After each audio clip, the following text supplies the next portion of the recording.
sur cette dominante-ci, imaginons que tu parles à quelqu'un qui ne connaît pas le yoga Mhm. et comment tu lui expliquerais ça?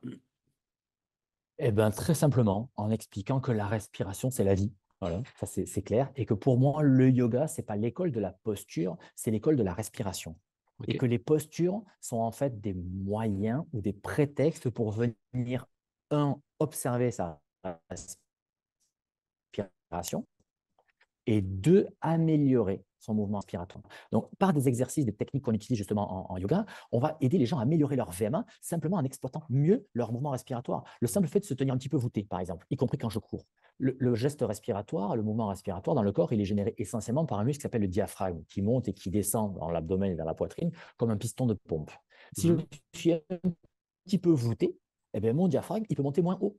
Donc, j'ai une course de ma pompe qui est plus courte et du coup, je ventile moins. De la même manière, si je suis un petit peu voûté, donc on appelle ça en hypersyphose en termes techniques anatomiques, si j'ouvre mes épaules et que je les redresse, je récupère aussi de la capacité respiratoire pulmonaire. Les poumons viennent s'accrocher jusqu'aux clavicules.